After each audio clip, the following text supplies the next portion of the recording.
Good afternoon, everyone. We're going to go ahead and get started now.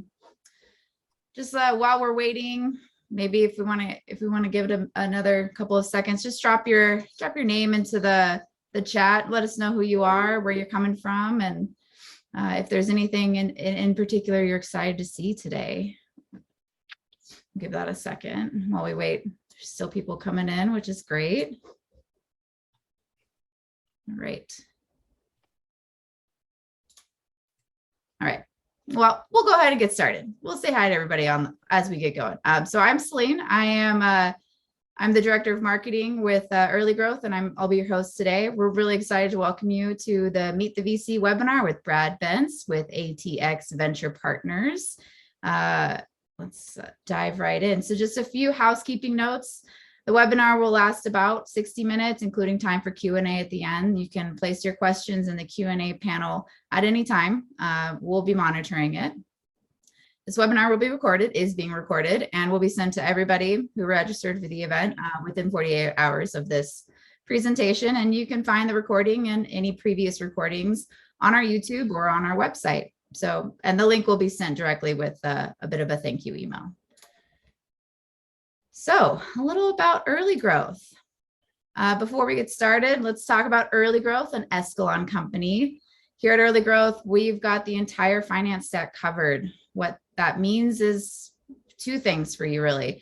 First, you've got a strategic partner in growing your business. Our CFOs, with their years of experience and dozens of startups under their belts, help you see what's coming, good and bad, and take advantage of it. From strategic decisions to fundraising, they'll see it all before it happens. Second, our CFOs, senior accountants, and tax advisors take care of all the blocking and tackling related of the day-to-day, month-to-month, and year-to-year of your finances so that you can focus on growing your business. Both Early Growth and our CFOs have been around the block a few times. We have helped and served over 5,000 clients coast to coast and around the world in over 40 countries. As always, our CFOs have helped our clients raise billions of dollars, and we'd love to help you and serve you as well. So your team is critical to your success, and that's true whether you're building a startup or putting together a great webinar. We've got a number of great partners in the startup community, but for today's event, it's the best of the best. Early Growth has always been focused on the team and the community. We know that together we can go a lot further. So to bring you today's webinar, we have a startup dream team. To start and to give us more color on our partners, we have our moderator, Chris Griffin, with us. Chris joined Early Growth as a business development manager 3 months ago. And prior to joining Early Growth, he was the senior channel partner account manager at Community Brands for 14 long, great years. Before I hand this over to Chris, I just want to give a quick reminder. If you have any questions for our VC, Chris, or partners, please put them in the QA window, not the chat. So without further ado, here's Chris Griffin to introduce our partners and VC. Thanks so much, Celine. Much appreciated. And welcome everybody that's able to make the call here. I'm hoping this will be good for all of us. I've got plenty to learn here, but I think we've got a great group of not only partners, but obviously our VC today for the month essentially is someone with a wealth of knowledge. We will introduce him shortly, but let's go ahead and start off with our partners. Really can't put this together, to be honest, without them. It's great to have them help and sponsor this event that we do, again, about once a month. But let me go ahead and get Chris Early. I'll put him first on the map here with Ramp. Chris, are you with us? Hey, Chris, I am here. Thanks for the introduction. Yeah, my name is Chris Early. I sit on the accounting partnerships team at Ramp. For those of you who don't know what Ramp is, we are a corporate card and spend management platform / fully automated finance system. So we're actually the only corporate card that's encouraging our users to spend less money. Pretty cool concept. We're about 3 years old. I've been here for about 2 months. Came over from Zero Accounting Software. So really cool to see this this offering in the marketplace. We're being very well received. We are, of course, partnering with Early Growth. Very excited about that. And I'm going to put my email in the chat. Anyone has any questions, please feel free to reach out. And thank you, Chris and the Early Growth team for having us here today. Absolutely there, Chris. And Chris, No, I'm glad to have you on. I know you're over there on the West Coast enjoying a little better weather than we are here in Austin, Texas. So congratulations to you on that. Next up here, we have, and hopefully, David, I don't completely butcher this. I know I talked about it a little bit yesterday, but we have David Sokol de la Osa with Latham and Watkins. David, are you on? I am. Thank you, Chris. I really appreciate the attempt at my name. It was actually pretty good. Yeah, my name is David Uriel Sokol de la Osa. I'm a Televis Casado, the whole thing every time, please. Of course, it's just a joke. You can call me David or David. With Latham Watkins, we're a full service law firm, and we recently opened our Austin office. We're incredibly excited to be here, helping the Austin community grow from the small startups to the large companies. We do it all, and we love taking those steps with you, really allowing you to grow and growing with you from the very early stages of the companies until your Series A, Series B, and eventually, hopefully, IPOs and then public company representations. That's our bread and butter. We really do love the city. We love the tech and startup environment, and we love being able to help you guys grow with the city as well. So thank you, Chris, for having me. It's a pleasure and an honor to be here. Yep. Great to hear it, David. And again, thanks for being able to join us here. How about Sarah Trenton with JustWorks? I know we met recently, I guess about a week ago, just virtually, but I'm hoping to get her down here in Austin at some point in the very near future. Sarah, are you with us? Yep, right here. Hey everyone, so I'm Sarah, as Chris mentioned, from JustWorks. If you haven't heard of us, we are a national PEO based over here in New York, but I am specifically my team helping build out our Texas market. So JustWorks is an all-in-one tech solution to basically help small teams get access to large group benefits. We'll run your payroll, we'll help with compliance, other back office operations. It's pretty neat. Feel free to go to justworks.com and check it out. And Chris, I'll actually be down next month, so I'm going to follow up with the date soon, but I will put my information in the chat if you guys have any questions or just want to reach out to learn more. Thank you so much, Sarah. And again, thank you for all three partners for being able to join us here today. Just want to reiterate that we absolutely can't do the things that we do here at Early Growth without you. But without further ado, let's get to the meat of it. I know that everybody's very interested to know who the VC is here today. So we want to introduce you to Brad Bentz, who's now partner and co-founder of ATX Venture Partners, who works on the investment team. Brad had previously worked as a field archaeologist for about 10 years and had a second career as a software developer and team lead, which to be honest, Brad, I feel like you're a bit of a Renaissance man, but a welcome. Thanks, glad to be here. Sounds good. Sounds good. So I tell you what, Brad, I'll just hop right in if you'd like here, because I know I've got some questions that I've heard just over the early part of summer so far from some founders and entrepreneurs, and then some that are on the top of my head. Again, if you have questions, anybody on the line has questions, feel free to just to reiterate, put them in the Q&A. We'll probably try to get to spend about 10 to 15 minutes at the end to get those answered, but don't hesitate to start getting those listed out there as we go through if I don't happen to hit a question that you may look for the answer on there. But Brad, if you don't mind, can you tell us a little bit about your path and what got you into venture in general? Yeah, I mean, it's definitely an unusual path. I mean, first of all, venture itself is kind of a cottage industry. There's no kind of ready-made career path that you can just hop on as a college graduate and then know that you're going to end up in venture one day. So everybody has kind of a unique path to get into it. But I would say that most of VCs that I've met have come from a finance background. And so my story is a little different in that, I started out as an archaeologist and then I changed careers, got into software development, did that for about 5 or 6 years, and then decided to get an MBA in entrepreneurship with the idea that I might want to go into product management. That was kind of my thesis when I started my MBA program. But then I ended up getting recruited into finance right out of my MBA program. And that's actually where I met my co-founder, Chris Schonk. So we worked together at a private equity shop as an investment team for a few years before we went kind of our separate ways.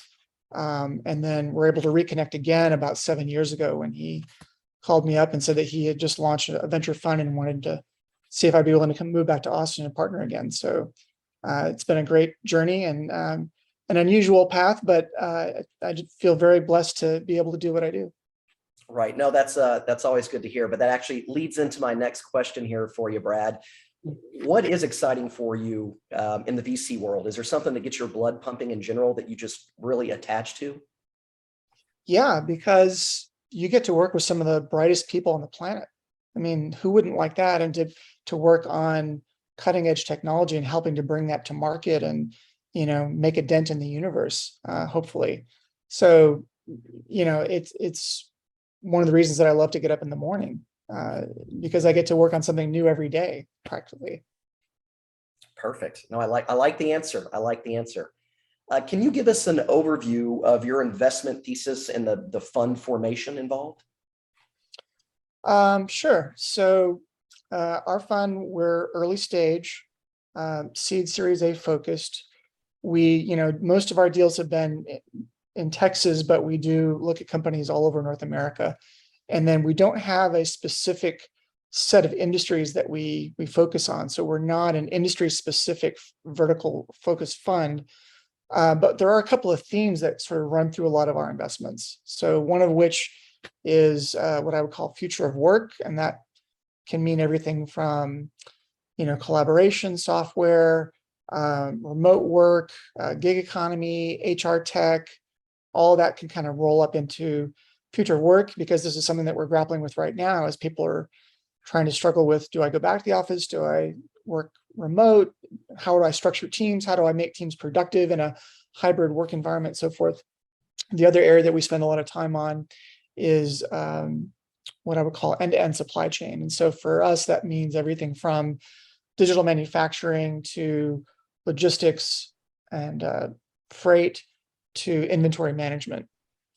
So all the way from soup to nuts. And we've made investments at just about every stage along that path that goods take to get from their point of origin all the way to the consumer. And then, we've also made a number of investments that don't fit either of those categories. So we're not exclusive. So we're kind of somewhere between a generalist fund and a vertically focused fund, if that makes sense. No, that does. And that's great, because that was going to be my next question there for you. So you killed two birds with one stone there for me. What's the typical investment size, by the way? So it depends on the stage. So like I said, we're seed and Series A focused. So for us, seed usually means kind of a more mature seed, like some people call it seed plus. And we're talking about companies that have a working product and already have some early traction with customers and revenue. So we don't very frequently invest pre-revenue, because, a big step in our process is really to validate the demand for the market for a particular solution. And it's just very hard to do that when you're pre-revenue, because typically, you might have a couple of pilots underway, but they haven't been using the product for very long. And so it's hard to gauge how well the product's going to actually, work to address the underlying pain points that the customer has. Gotcha. And so get back to, sorry, just to get back to the check size. So for the seed stage, typical check size might be kind of 1 to 2. Okay. And then at Series A, we'll typically do 3 to 4x that. And so we'll typically lead both seed and Series A rounds. And we can enter at the Series A, but our preference is to make that initial entry at the seed and then grow with the company and stay with them for a few rounds. Okay. So you're in it for the long haul, essentially, through the seed rounding there. Yeah. I mean, when we make an investment, we're underwriting kind of a 5 to 7 year hold. Okay. So, we're going to be partners with founders for that entire time, which is longer than a lot of marriages last, sadly. Sad to say, but also true. Well, Brad, how involved are you personally with these companies that you invest in?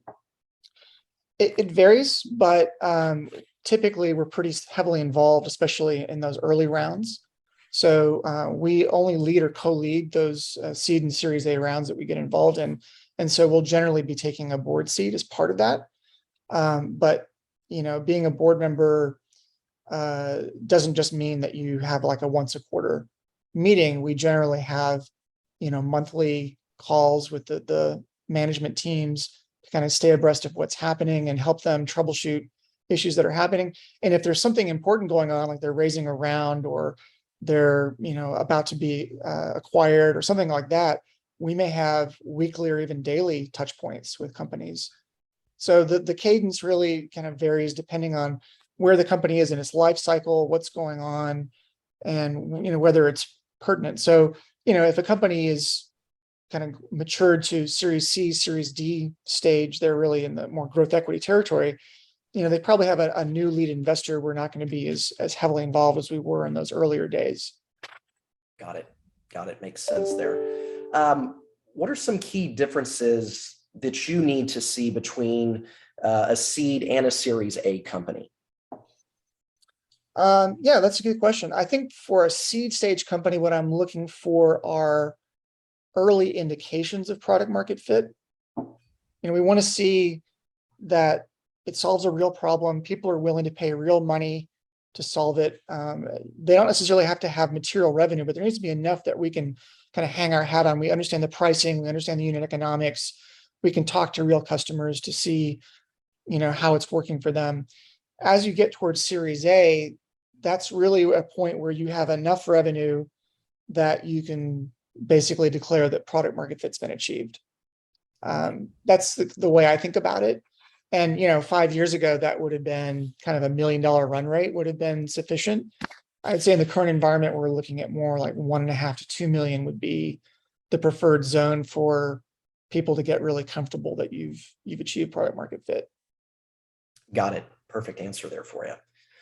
Is there an area where ATX Venture Partners offers unique or disproportionate value?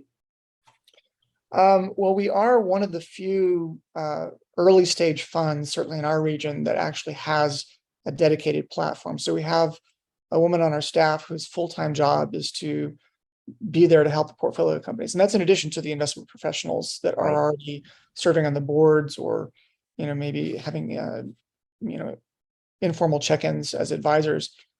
So, Meg is there as a full-time resource to help, typically around questions around helping to find staff, helping to find partners and introductions to customers. Those are kind of the key things that our portfolio companies are looking for us to help with.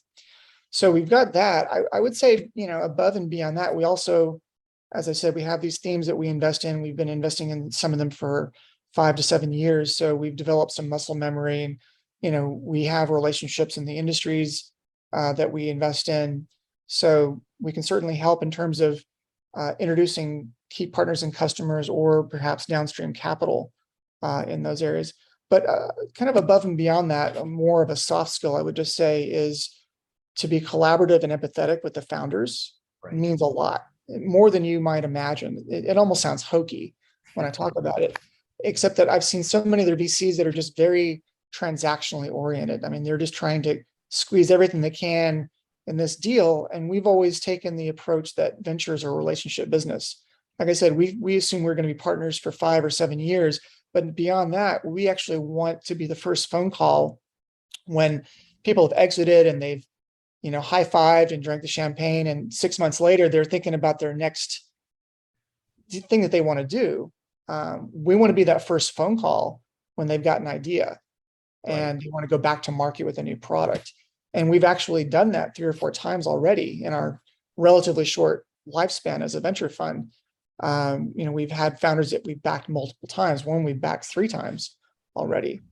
And so for me, that's a sign of, success if the customers want to come back and work with you again. And so for us, obviously our LPs are our customers, but we also think of the founders as customers because, the founders are the scarce resource in the landscape, people who can actually, create value from thin air.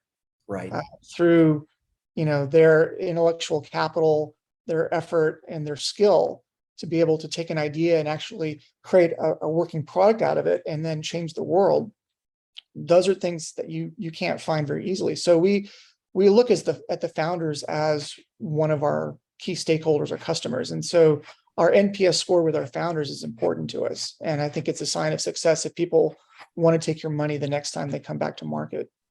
Absolutely. I 100% agree with you on that point. Do Do you require a board seat by any chance? So it depends. Like I said, we typically only lead or co-lead those early rounds, but our initial entry point could be in a safe or a note if they're not raising an equity round at that particular point in time. So, in that situation, no, we're not taking a board seat. But if we're going to write a check for an equity round, typically we wouldn't just be syndicating capital that's helping to close out a round when they've got a couple 100,000 left. Got it. Got it. Because, we have, a concentrated portfolio with ownership targets. And so we have to think about the portfolio construction. If we're contemplating an investment, are we going to be able to get what we need to make the numbers work on our end? And if we're just filling in around, typically that's not going to, give us enough ownership to be able to get what we're looking for in the long run. Got it. Makes sense. Makes sense. What about the decision-making process? What does that look like for ATX Venture in terms of diligence process? Kind of a long-winded question here for you, but in terms of diligence process, how long does your diligence process normally take? And what are those key steps in your process? So first thing I would say in terms of the diligence, it depends on whether we're talking about a convertible instrument or an equity round. So for price rounds, the diligence process is a little more involved. And I would say, 4 weeks, maybe 6 from kind of end to end would be kind of in the zone in terms of what it takes us.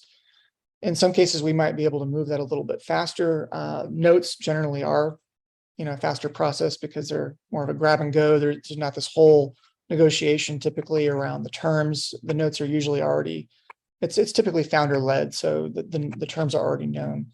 And in terms of, the diligence, I would say one of the key steps for us is to do the actual reference calls with customers. We like to do about a half dozen ideally, which can be hard for some early companies that may only have 3 or 4 paying customers at that point. But preferably we'd like to do at least 6 to really kind of go deep on what are the pain points?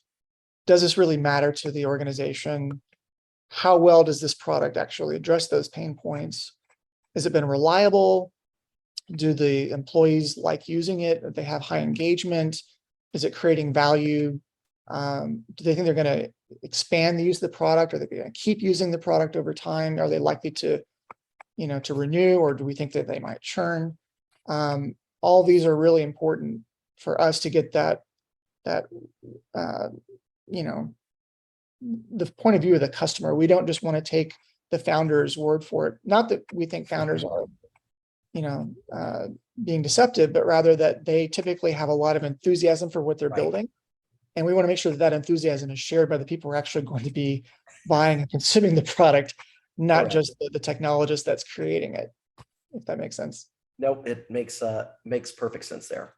And in terms of how we evaluate an opportunity, even before we get into formal diligence, I would say we kind of look at it from 3 different lenses. So the first is the opportunity, the second is the team, and the third is the deal. And we look at it in that order because if you're looking at the deal, well, if it's a bad opportunity, then the deal terms don't really matter. So we always start with the opportunity, and the opportunity always starts with the customer and what is the pain point? And is it a problem that's worth solving?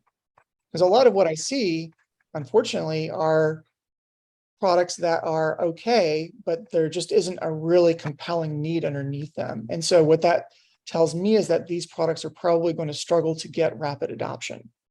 So the first thing that we look for is really significant pain that's going to compel people to quickly adopt a solution once it appears in the market. And then, the focus is around, okay, well, what substitutes or alternatives already exist?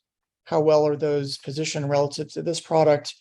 How big is the market? How is it segmented? All that good stuff. And then we get into the team, which is really, okay, if it's a great opportunity, is this really the team that can take the bull by the horns and, get the company where it needs to go? Do they have the right stuff? Do they have the requisite domain knowledge? Do they have a history of winning? Do they show, drive and optimism? All these things, are they trustworthy? Are they somebody that we could, be partners with for 5 to 7 years? Would I like to actually have a beer with one of these people and, have a good conversation? Because the interpersonal dynamics are also important. Correct. Going to be on the cap table for that long. So all those kind of play into the team. And then the deal is really the last phase. That's really not just talking about valuation, but it's also getting into other deal terms and check sizes and the ability for us to deploy more capital in later rounds to make sure that it matches the portfolio construction that we already touched on. So it does sound like for ATX venture partners here, to me, it sounds like, yes, there is a checklist. There are some things that obviously we got to have these things, X, Y, and Z. But I think the other side of it is there's more of a deeper relationship there, you know, a lower level, so to speak, a deeper level, rather than just, yep, this marks the boxes and we'll go ahead and move forward with working with this organization. Sure. It's definitely more art than science. Gotcha. And like I said, it's a relationship game. So, you know, we're really looking for a deep level of rapport with the founders that we work with. Perfect. Great to hear. This is one that, and just recently I've had this from a founder that I actually met about a week ago at a happy hour, but he was asking me, and I just remember the question here: what are some pet peeves that you have when entrepreneurs pitch you? Well, I can give you a few. One is that oftentimes I just get emails with pitch decks attached from people that I have never met.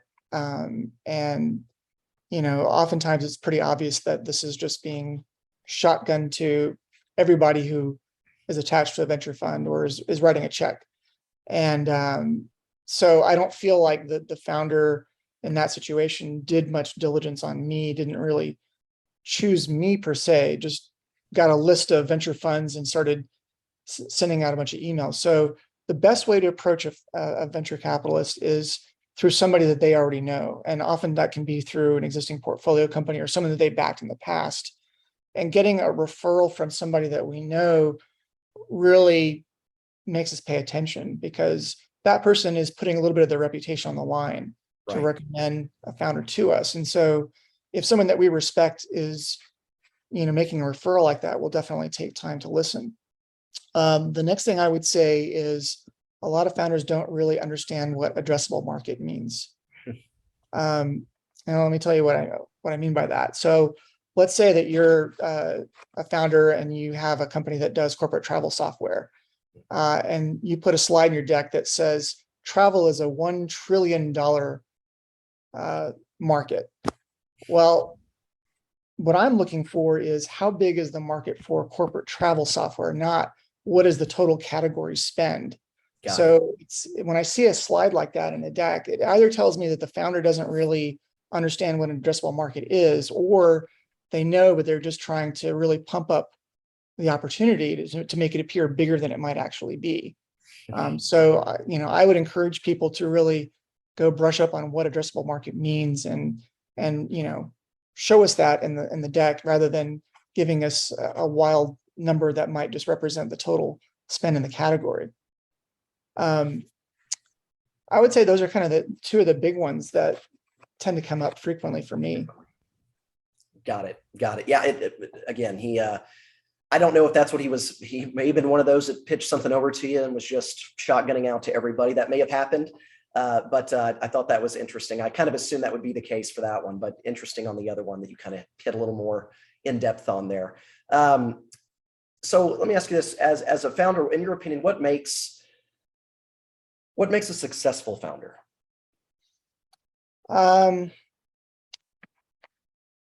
That's a great question. I would say that the founders that I've known that have been successful have been very disciplined, very focused, relentless on execution. And they are also kind of going back to first principles. They're focusing on a problem that really needs to be solved. Right. You know, there are founders that I have connected with and then, you know, reconnected with after 4 or 5 years that were still plugging away on their companies, struggling to get to $1 million in revenue. And when you think about the opportunity cost of your time and how precious time is, if you're a founder, you know, choosing the wrong opportunity to go after and then doggedly staying with it no matter what after 5 or 10 years, there's a significant chunk of your working life that you've dedicated to something that may or may not be worth it for you. And I'm not saying that everybody has to have $1 billion company. I mean, you may be perfectly content with a company that's a lifestyle business that gives you a good income, and that's great. And if you enjoy the type of work that you're doing, then that's fantastic. But I feel bad for founders that I see that probably should have given up on an opportunity that they thought had great potential when they started it, but it's clearly after 3 or 4 years not really panned out, and they pivoted multiple times. It's easy when it falls flat on its face. I mean, you basically have to shut down. The worst is when it gets just enough traction that people don't give up. Because that's a time vampire, frankly. I mean, there's a point at which you need to have the discipline to say, I need to wind this down somehow. I need to hire myself off, or shut it down, or find a buyer. But whatever it is, this isn't the highest and best use of my time. Just keeping this thing going at whatever $500,000 or $1 million run rate, and it's enough to keep the lights on, but that's about it. I mean, if your ambition is to do something bigger, right? Well, so what's your policy on competing companies, in terms of investing in those competing companies? Is there something specific you guys kind of stay within? So I would say for any given pool of capital, like a fund, we don't want to have 2 companies that are competing head to head within that same pool of capital, because it puts us in a very awkward situation in terms of which company do we give funding to, or would we share information between companies, something like that. We wouldn't want to be in that situation. And so we would simply say no to an investment if we thought that it would be a direct competition to something that we had already invested in that same fund. In fact, I've had that happen. I got a pitch. I looked at the pitch deck, and it looked pretty similar to a company that we were already invested in. So when we started the call with the founders, I immediately said, in full transparency, we have a portfolio company XYZ that I think it sounds like it's directly competitive with you guys, and I want you to be aware of that before you say anything else. And they said, no, we already know about this company. We don't think it's competition. Let's just go ahead. And after a few more minutes, I said, hold on, guys. What you're telling me is exactly the same business model as other company. Maybe you didn't realize that, but I feel very uncomfortable about continuing where we're going, because you might be telling me some things that are proprietary that you might regret saying. So we finally decided to break, and they said, we'll go and check it out, and then we'll come back and reschedule. And about an hour later, they wrote back and said, yeah, after looking at things in more detail, we realized that they are actually competitors, and we really appreciate that you were upfront with us about that. Got it. But yeah, it definitely puts us in a bind. Does that happen often to you, or is it kind of a very rare incident there? It happens less frequently than you would imagine. Okay. Yeah, it's only come up a few times within the same fund, I should say. If you go back, we can probably find companies in Fund 3 or Fund 4 that might have been competitors of companies in Fund 1 or Fund 2, but that's not very relevant at that stage. Okay, good to know. What about helping raise those companies their next round? How do you guys assist with helping them raise that next round? Yeah, so that's important to us, since we're often the first institutional check into a company. We know that they're going to raise money beyond the Series A stage. And so, we definitely want to be helpful with that and not leave it to chance. So the first is that, we invest over several rounds through our primary fund, typically seed, Series A, but we can also sometimes write a check in the Series B round if we can still underwrite, an 8 or 10x return at the Series B level. It might still be worth it coming in for a small amount. But the main thing that we can do is to take our pro rata and give it to an SPV, a special entity that we set up, that we can then allow our investors, our LPs, to continue the journey with these companies. So we can potentially source additional capital for our companies through our existing LP network. And in some cases, those can be significant. I mean, we call them sidecars. We've had sidecars that, rounds that have raised, 4 or 5 million at one time. And so that can carry on as long as the LPs have appetite for, putting more money into the company as it scales. And the LPs like that because they get the chance to kind of pick and choose out of the breakout winners of the cohort, the companies that they want to actually double down on. Right. And then they're putting money into later rounds. So it's a shorter hold, there's less risk. So they don't necessarily need the diversification that they would get through the portfolio for that riskier seed Series A stage.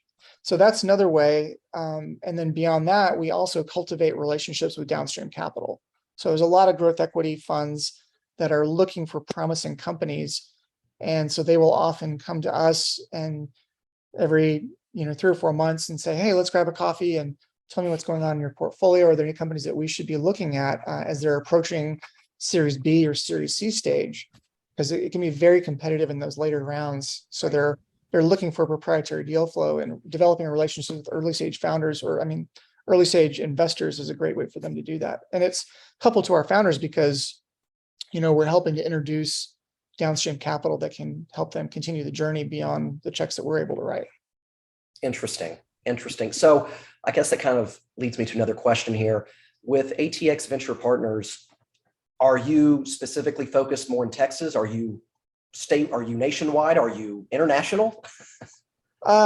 We're nationwide in the sense that we don't have any geographic constraints. Gotcha. We do the entire US. That being said, we only have offices in Austin, and we don't have plans to open satellite offices or to fly out to Seattle or Denver every quarter and sit in coffee shops and try and win deals. Right. So we've made investments in other cities. We've got 2 companies in LA, we've got a company in Salt Lake, we've got one in Philly, but those have all come through people who were referred into us. So most of our deals are in our home market because that's where we have the deepest network and that's where we see everything. But we are open to doing to working with founders that are outside of our region. It's just that we're not going to go and compete for those deals specifically. Got it. That No makes sense. I mean, Makes we're a relatively small fund. We have limited resources, so we can't just open 5 offices and hire 30 or 40 junior investment professionals to go out and beat the bushes and find a bunch of deals. If we had a couple of $1 billion in capital to deploy, that would be a different story. We're not there yet. We're still working on it. Getting there. You're getting there. Well, so how many investments have you done, let's say in the past 3 months, and how many do you plan to do in the next 3 months? So historically, because we have a concentrated portfolio, we typically only make about 4 to 6 investments a year.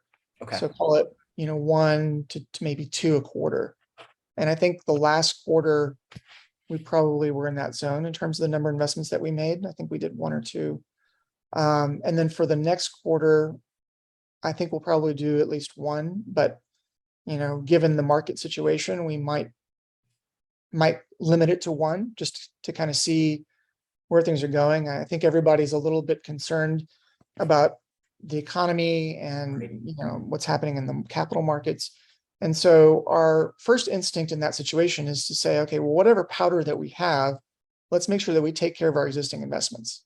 It would be horrible if we got out over our skis making a bunch of new investments and then didn't have enough money to support our existing ones. Correct. So anytime you've got a situation like that, like when we had the first lockdowns in COVID, I think the reaction that most venture investors have is, let's take care of our existing portfolio first before we make a lot of new investments. And so there is a little bit of caution in the air at this moment, if that makes sense.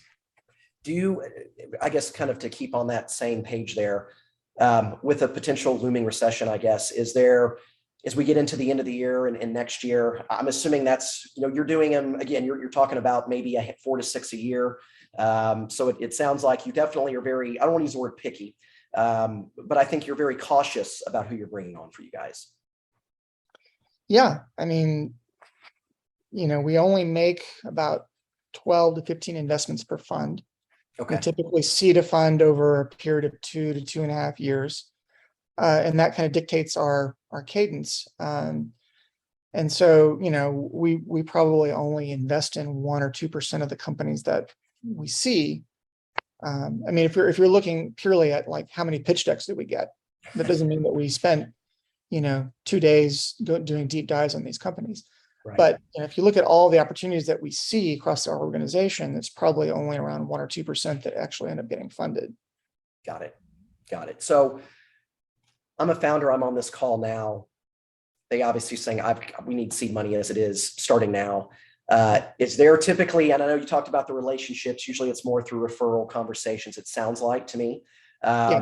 Is that really the avenue you specifically take? Are you kind of an open book and will have a conversation with them? Obviously you couldn't probably talk to 50 in a week. Maybe you could, but kind of what does that process look like, I guess, for you and ATX Venture? Yeah, so I get probably 6 to 8 pitch decks per day that just land in my inbox. I try to respond, but I've got dozens of other emails that I need to respond to. So it's hard for me to give everybody 30 minutes of my time to go through their deck or get on the phone with them. You might get a polite response from me if I have time available. Now, if it looks really interesting and on thesis for us, then there's a higher probability that we're going to take a meeting. Okay. And so the typical process would be that we would have a short introductory call, often over Zoom nowadays, to get to know the founder, understand the problem they're addressing, talk a little bit about kind of where they are, what's the state of the product, where are you in terms of customers, and then based on that initial conversation, we'll typically request additional materials. So sometimes they haven't already given us the deck; they might have just given us a teaser, or maybe just a short email rather than anything else. Right. So we'll definitely get a copy of the deck. Often we'll ask for a pro forma, maybe a few other items. It's not like a full due diligence, but we need a little bit more material to kind of chew on to be able to decide if this really merits going to the next stage. So the next stage beyond that would probably be to get our entire investment team involved in the process. So we're a small enough team that we can do that. There's only 2 partners and 1 associate. So it's fairly easy for the 3 of us to get on a call with a management team to talk about their company and kind of take the conversation to the next level. Usually we've already kind of gone over the initial questions, but that will create a series of new questions that we want to learn more about. And then, there might be 3 or 4 meetings before we really get to a decision about whether this is something that we think we're interested in investing into. And assuming that we get to that point, then we would typically, let's assume that it's an equity round. We would typically, put forward a term sheet and then try to do the diligence in parallel, because the equity round is typically going to take, 4 weeks, 5 weeks to go from term sheet to having the docs ready and then scheduling that first closing. And so, our diligence process can happen in parallel versus, if we try to do them serially, then it would really slow everything down. So we've only, I think, 1 time out of 30 have we actually backed out of a term sheet that we've put out. So if we get to the point that we put out a term sheet, it means that we're basically 95% sure that we're going to do this deal. Okay. It would take something pretty severe in diligence to get us to back off. Got it. But it has happened. And in that particular case, it was the customer reference calls that didn't go well. And that was very troubling. When the customers tell you that, well, this is interesting, but we're not sure if we really need this. We just thought it sounded cool and we wanted to check it out. That's not the kind of answer that you're looking for. Correct. So, so we tell people when we give them a term sheet that there's always a chance that this might not consummate a transaction, but that we have, high conviction at this point, and it would take something major to get us to abort. So most founders are comfortable with that. No, that's good knowledge to have on hand. Hopefully that we've got some good answers here for some of these entrepreneurs and founders out there that are on this call. I do have one more question for you, Brad, and then I'd like to hopefully open it up. I'm assuming we'll have some questions here, and I haven't looked at it, but I'm assuming we do have questions in the chat window. Maybe spend the next 10 to 15 minutes on some of those questions here. But just based on today, what would be the one message or lesson learned that you hope entrepreneurs can take with them from your experience and today's chat? I would say, mean, there's a lot of lessons that you could take away, but the one that I would hope most people would get is that venture capital is a particular tool for a particular kind of company. So it's not the end all and be all of getting funding. There are lots of other sources of funds out there. There are angels and angel networks and crowdfunding and ICOs and accelerators and grants. I mean, there's all kinds of ways to get capital to launch your business or to grow your business. Venture capital is a particular tool for a particular subset of companies that have a huge addressable market and can scale incredibly quickly. Got it. And a lot of companies just don't fall into that bucket. It's not to say that they aren't good companies, just that they aren't the right fit for this particular kind of capital, because we have a very high cost of capital, right? Our LPs have very high expectations in terms of the kind of returns that they're looking for. That drives us to very specific kinds of opportunities that we're going to back. But I don't want founders to have the idea that if I don't get venture funding, that I can't make my dream a reality, because in many cases, there are alternative sources of funding that are available. Maybe for a particular kind of company, venture capital is the best fit or the only realistic way of getting to where you want to go. But if that's the case, you probably will find investors who are willing to back you. But I just don't want founders to feel discouraged that just because that particular venture fund doesn't give them a check, that they don't have the ability to launch or grow their companies, because in many cases you can. You just have to look at other sources of capital to be able to do it. Got it. And they're out there. Got it. Well, I tell you what, I'll go ahead and start chiming through here some of these questions that looks like we've received already. Some of these were earlier on. I know you kind of touched on this one a little bit in terms of when you're speaking to a founder, how's that relationship feel for you? What is the type and character of founder who interests you and motivates you to invest? So I think of it like a foursquare.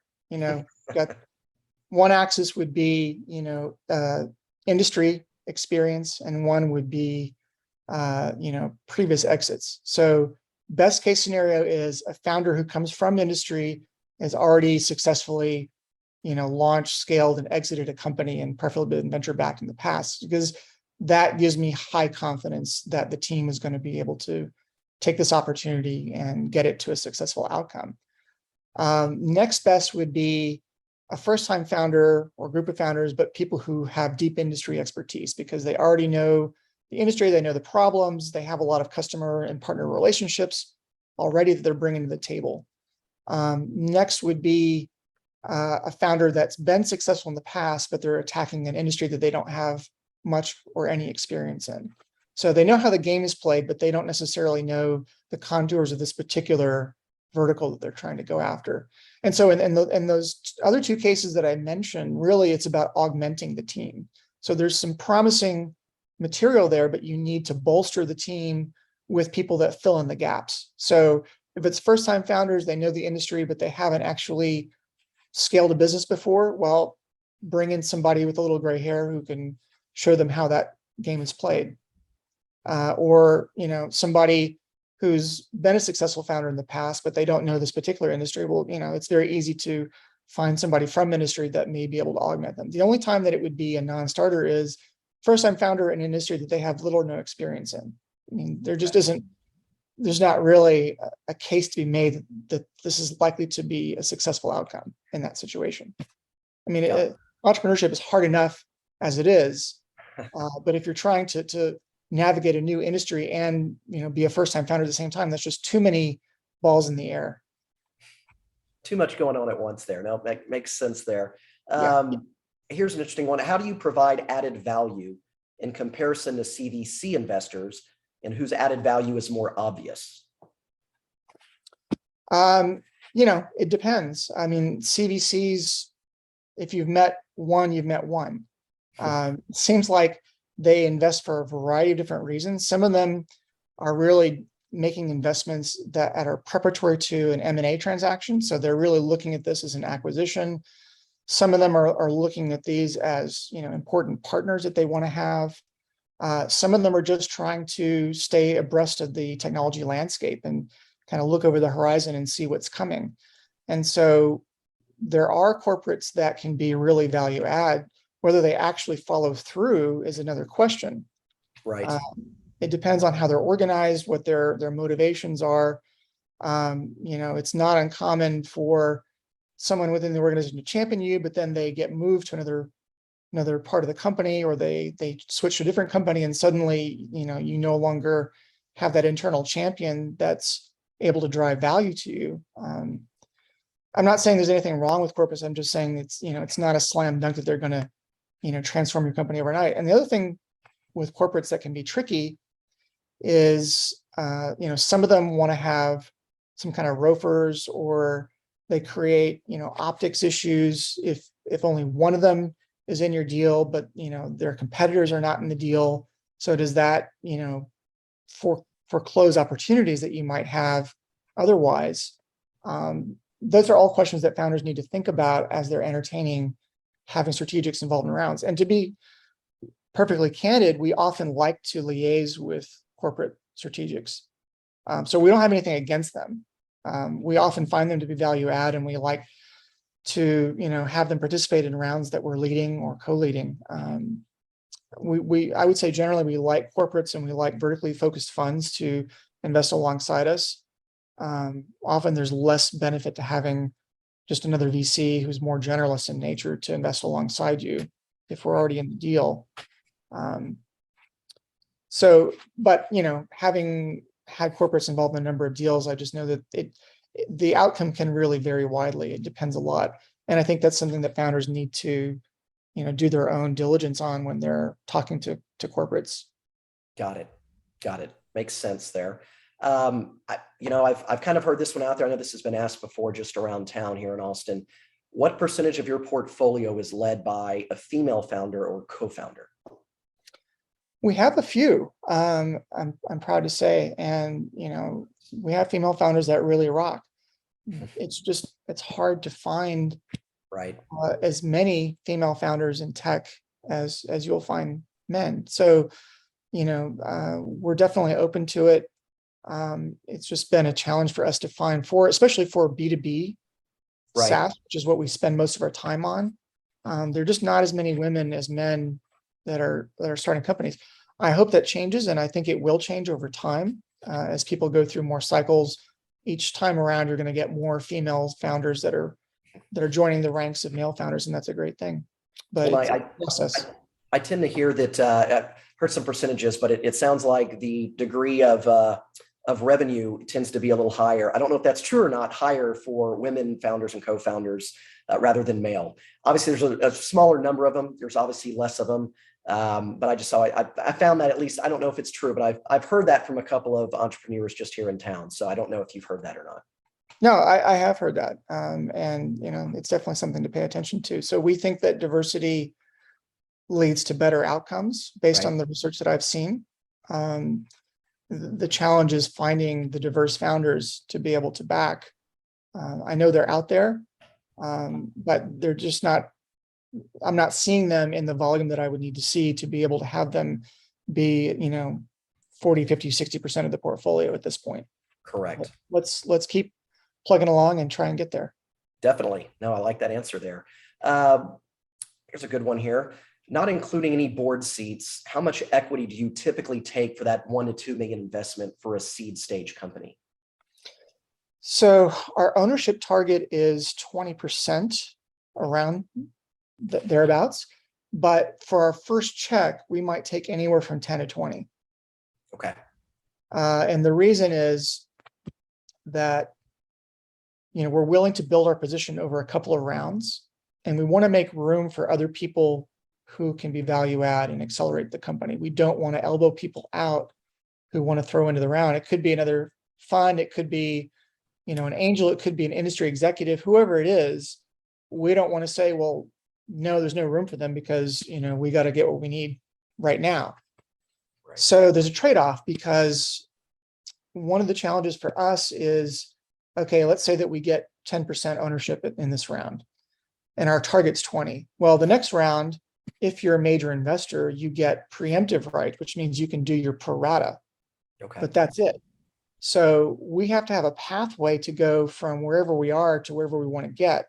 And so if we're going to back down in a round to make room for other people, then we usually have an arrangement where we can do more than our pro rata in the next round. And so that we have a pathway to get to what we're trying to achieve. And, you know, some founders are open to that and some of them aren't. It's just a matter of negotiation. Some of them say, well, you know, if I let you do more than your pro rata, is there going to be enough room for a new lead potentially to come in? Is that going to create problems? So, you know, it can be kind of a delicate negotiation, but, you know, we're doing that in order to make room for other people and be patient and build our ownership over several rounds. And as long as there's some give and take in that, then we're happy to have other people participate alongside us. Great to hear. Great to hear. I've got a few. It looks like a few others here that are some really good questions. What is the source of your funds and how big is your fund? So the fund that we're raising right now, the target's 125. Okay. And we had a first close kind of the beginning of this year with our existing LPs. And then we have conversations going on right now to get to a second close sometime over the summer. You know, our fund is a mix of individuals, family offices, and institutionals, and they all have, you know, different needs and sales cycles. And so the larger checks, the institutional checks, typically is a much longer sales cycle, which is why we're driving towards a second close in summer, because you don't just show up and pitch them and then have them write you a check a few days later. It's, you know, they have to do their diligence. They have an investment committee they have to put it in front of. So it's a mix. Our first fund was non-institutional, as you can imagine. So, you know, we did not spin out of an existing venture fund. We were first-time GPs, and so you're just not going to get any institutional backers for a team like that. So it was all high net worth individuals and a few family offices in Fund One, and most of the high net worths were actually venture-backed operators in town that we knew. Who wanted to participate, and they were great because they acted almost an extension of our GP team, where they were helping with deal flow, they were helping advise companies.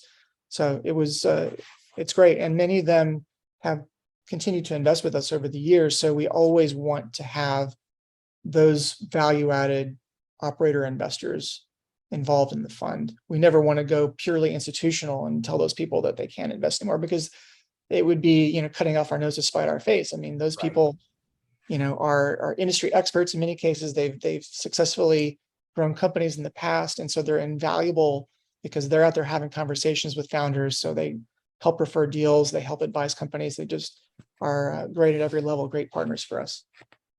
Great to hear. And Brad, do you have maybe a few minutes here? I want to try and get a few more answers, but if you have a hard stop, let me know. Yeah, no, I can keep going for a little bit. Perfect.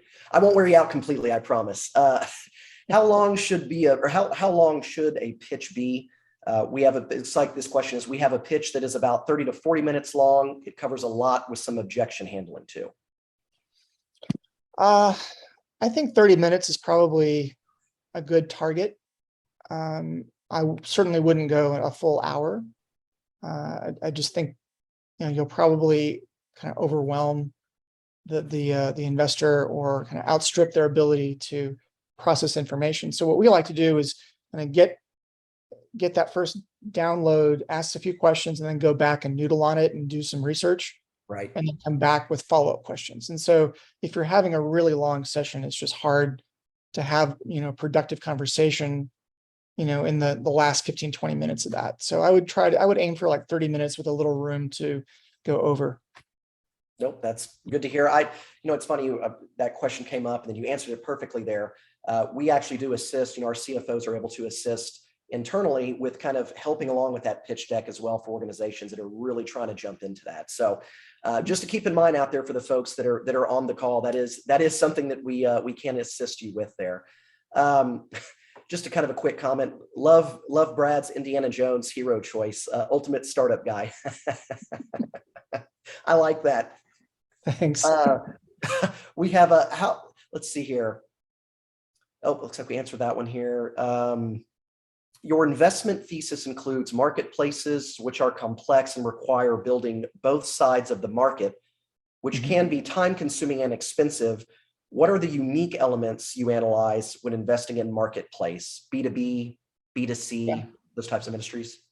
Yeah, so we don't do a lot of marketplaces, but we have done a few. And one of the things that we're looking for, that was a very astute observation, that, you know, it's very hard to corral both the supply and demand side simultaneously. Right. So one of the strategies that I've seen that seems to be successful is to have some kind of a product offering that works for one side of the market, that allows you to seed the market with that product.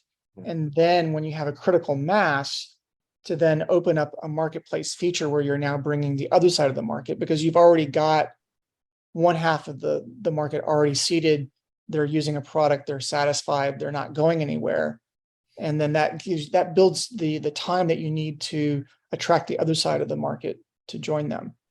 Otherwise, if you're just starting from scratch and you're trying to bring both parties together at the same time, it can be fiendishly difficult to get enough critical mass to actually make the marketplace work.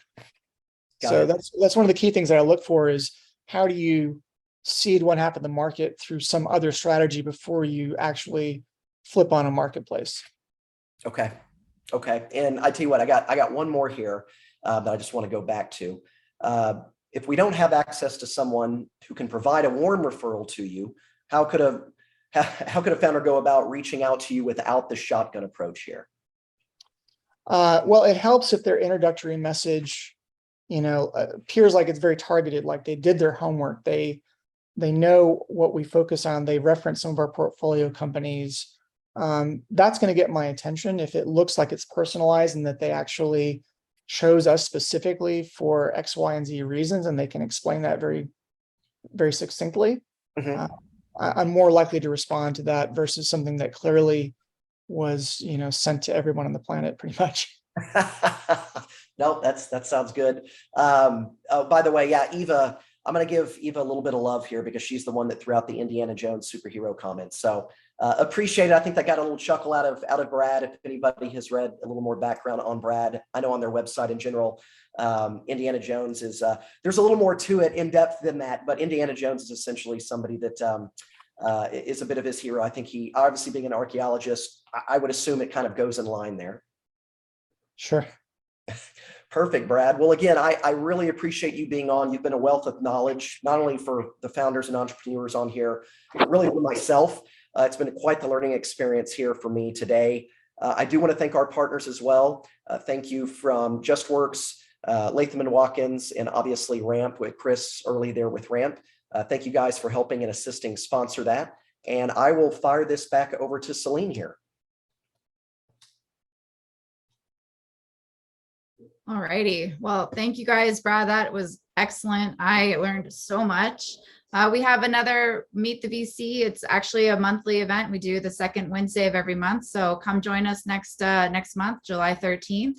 And yeah, nice. There we go. So if you need to contact us, here's our contact information. Like I said at the beginning of this, we will be sending out the presentation and the recorded webinar within 48 hours. Again, thank you to the partners, to Brad and to Chris for moderating. This was very helpful for all of us. And I really hope to see you guys all next month. So have a great day, everyone. Thanks, everyone. I enjoyed it. Thanks, Brad. Take care. You too.